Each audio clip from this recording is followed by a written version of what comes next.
going to call the meeting to order. Human Resources Committee, if you can do a roll call, please. Scott McClory, Here. Ron Dunwoody, Here. Gary Payson Jr. Here. Our only item today is discussion and possible decision regarding employee health insurance plan for the upcoming 2024-25 plan year. So I'll do a quick intro, and I am in the quarantine zone over here, so that's why I'm not sitting next to Casey. So it's not that I don't want to sit next to Casey, but anyway. So since our last meeting, we got the final quote from our stop loss carrier as to what the cost would be for next year. And just to sort of reiterate, our current stop loss carrier is Gerber Life Certus. At the last meeting, we had gotten a quote from another stop loss carrier called Northwind. They had given us some better numbers in certain parts, and then Gerber had given us some better numbers in others.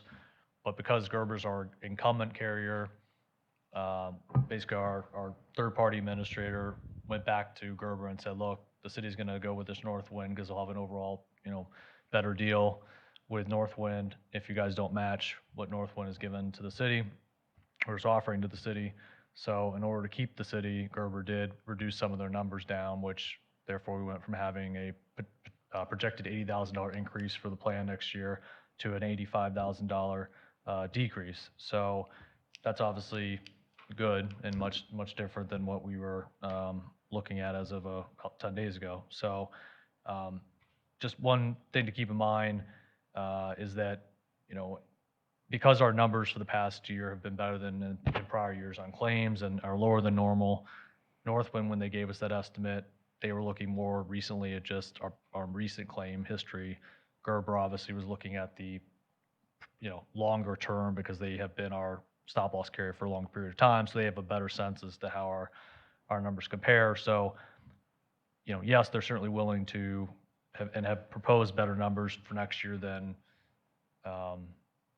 they had initially given us, but at the same time, whether these numbers stay in the long term is certainly likely to could change if our claims go up in the future. So again, we're just fortunate right now that the claims for the past year have been much lower than normal. So one thing I just want to point out, you can kind of see on there's a chart in front of you.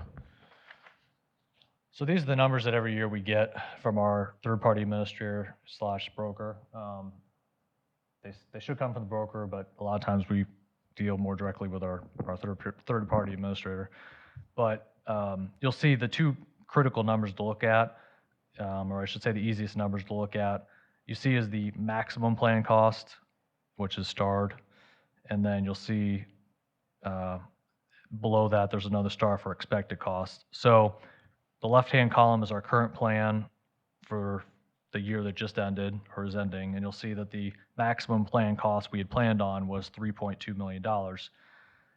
But they give us what they call like an expected cost number, and they base that off of 90% of your maximum cost. And there's a little more to it than that, but for brevity's sake, I'm just going to say it's basically 90% of your maximum plan cost. So when we do our budgeting for the year, we typically have been following the expected plan costs rather than budgeting for the maximum plan cost, because as you can tell, if we budgeted for the maximum plan cost, that'd be another $300,000, which we didn't have. So that is a little bit of the challenge when you look at trying to know how much.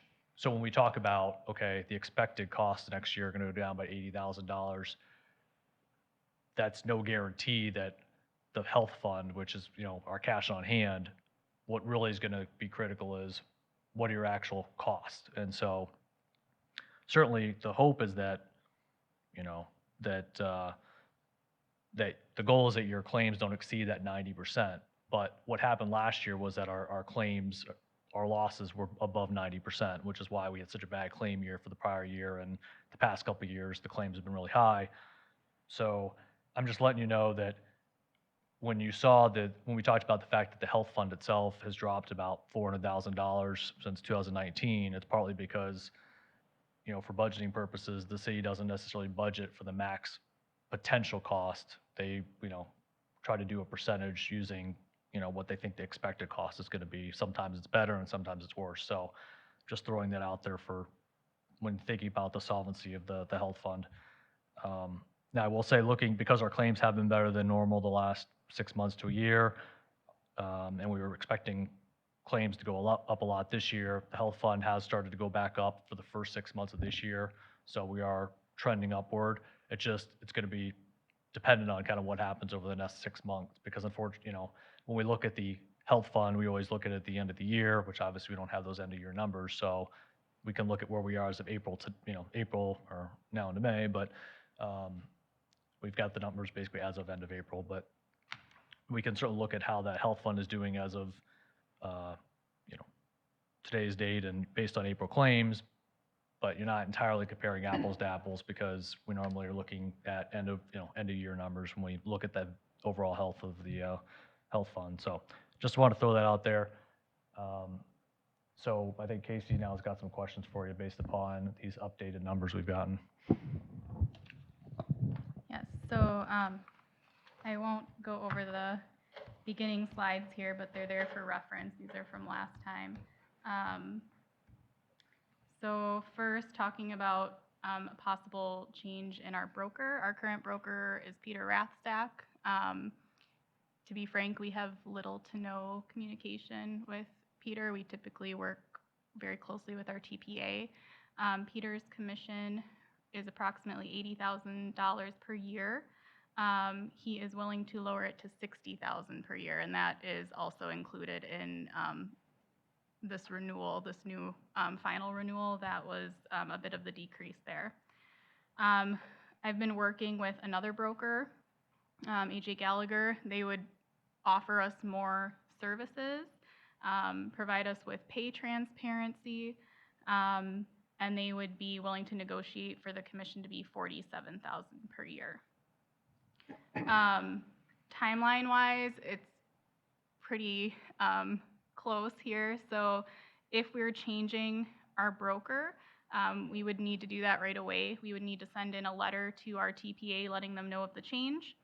And then this would need to be done before we sign off on our final renewal numbers here, which these numbers are firm until the 23rd. So we have our council meeting next week. We would need to get this turned around right away so that they could go ahead and try to lower the commission before our renewal would be signed. So there's a bit of a short time frame here. Also, just to recap, so last time the committee had decided on standardizing the HRA for all employees, so that would just be $500 per employee versus having that family amount, and that savings was about $32,000. And this was the preliminary proposal numbers that we had from last time. So looking at that, the 1.75% premium that was decided on would have been about a $53,000 savings. So I just wanted to show you with our final proposal numbers what that would look like. So now it would be approximately $38,000 since our total expected cost would be lower based on this renewal. We also asked the TPA to provide us with some renewal numbers if we were to have an alternate benefit schedule. So this is our current schedule of benefits. The alternate schedule would result in an increase with the deductible, out-of-pocket max, and our copays. But it would, as it was stated in the memo, lower our maximum plan cost even further. And then with the alternate schedule, this is what the savings would be, which is pretty similar to what the final renewal numbers are. They're not too far off. So with that, the questions are, do we want to change brokers? Do we want to maintain what the committee had discussed last time with the standard HRA and the 1.75% premium to employees? Are you interested in retaining our current plan schedule or looking at the alternate plan schedule? We didn't really talk about the opt-out incentive last time, what the committee's thoughts were on that. So to recap, that would be us paying employees. If they choose to decline our insurance, we would be paying them biweekly. And then any other considerations or discussion.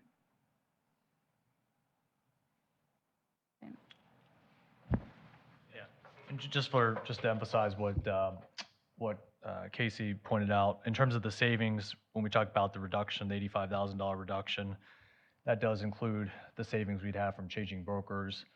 I'd say this is an area where we would recommend that the city change brokers. We think it's in the city's interest. It's concerning for us that the city's been paying a broker fee of $80,000 when we've discovered that the industry average is closer to 40. So, the fact that we've been overpaying by $40,000, and the fact they're only willing to cut it because we've called them out on it. We also had communication from them indicating that they were sort of surprised that we figured it out. So I'm going to throw that out there. So we think it's in the city's best interest to replace the broker. So I'm just going to throw that out there. Plus, as Casey pointed out, Gallagher would be, cheaper and would provide overall more services. So Has somebody, I assume, already vetted Mr. Gallagher? I mean, he's well-known in the industry, has other municipalities, blah, blah, blah, that checkbox is done? Yes, they're a global company, and then I reached out to a couple of references, the city of Oak Creek and Oshkosh, and they had glowing reviews. They're both self-funded as well. Okay, Well, that seems like almost like a no-brainer. The references are there, they've got the history of providing good services, and they're providing more services for half the price almost. Can I ask would a go with that. question? So this broker also handles our dental and life insurance. Is that going to affect those as well? And No. do we know yet? No, it would not impact those as well. Are we sure? Yes. It's a total price takeover with those ones. Those have a flat fee, so those would remain the same. And they have pay transparency, so they would be showing us exactly what we are paying them versus right now. We're paying our bill through Consociate, so we didn't know what that commission was. It was a difference between premiums are specific and aggregate, so it wasn't clear. They're supposed to offer pay transparency, and we haven't been receiving that, and we would be with Gallagher. Can I ask a follow-up question? If the Sure. committee doesn't mind? For as far as the term goes, can you renew next year if you wanted to, go with a different broker? Yes, they do have, you would just need to give them a 90-day notice, but yes, you can renew at any time. It's just a matter of writing a letter of, an agent of record letter stating to our TPA that we're going to work with a new broker. Yeah, I have no problem changing brokers. When I was reading it this morning, I'm like, okay, this is kind of shady. I'm kind of disappointed, and so I'd be in favor of moving forward with changing brokers as we get done. I would like to just jump to item number 3 and just get this off the table. I don't think we should change anything beyond the current plan schedule. That's just my thoughts. I'd rather not even just leave it, not change that, or even discuss it at this point. I would leave it. And then we can focus on number 2, would be my thoughts. you have an opinion, Ron? I had the same thoughts as Gary after Okay. reading through everything. All right, let's move to number 2 then, about continuing with the cost share of 1.75 and the standard $500 HRA for all eligible employees. So, so switching, we're going to have a reduction in cost, so, which is good. I still think, based on our previous discussions, that for spouse and children, there should be some percentage kicked in. It shouldn't just be free. It's the way it is everywhere else. I know it was really high for me, but I'd like to know if we're able to lower it down and say maybe 1% type scenario, so it's a minimal impact to the employee, sticking with the $500 for HRA and then increasing their allowance to go into FSA from 2,200 to the max 3,200. Those are the things I'd like to focus on. Well, the 1% premium would put us at 22,000, and the 1.75 would put us at 38,000. But we already have a reduction, Right, so it would be less of a reduction, right. right? So you guys did the calculation, $85,000 in savings doing the 1.75. So, right? So if we take that, Yeah, So if we- that would just be in addition to the 85. okay. Okay. Ron, you want to stick with 1%?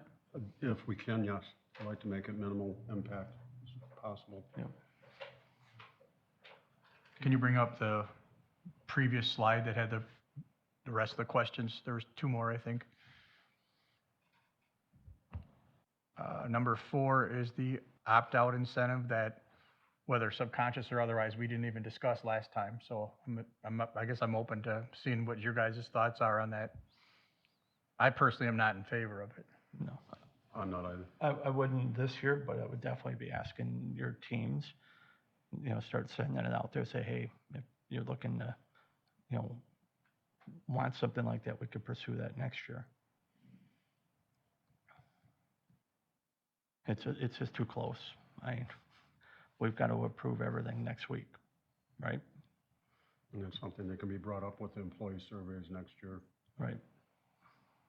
And that's one thing the new broker said they would do kind of a health, the benefit survey to employees to see how they feel about our current benefits and if they kind of, what they would like to see and things like that they can share with us. So some good information to get back from them. Yeah, I definitely just want as minimal impact as possible, but I still think, from the spouse and child family situation that they should contribute something. So, And does anybody have anything additional to consider or discuss? So going back, just to make sure we're all saying the same thing here. Yes on changing brokers and change the cost share to 1% instead of 1.75. Right. Retain the current plan schedule and not offer an opt-out incentive. correct. Correct. Is there a motion to send that to the full council? I'll make that motion. And I will second. We have a motion and a second on the floor. Any other discussion? If not, everyone who is interested in that proposal, say aye. Aye. Aye. Motion carries. Is there a motion to adjourn? I'll make that motion. I'll Second, second. whatever, we're good. All right, all in favor, say aye. Aye. I stand adjourned. Thank you. Thank you.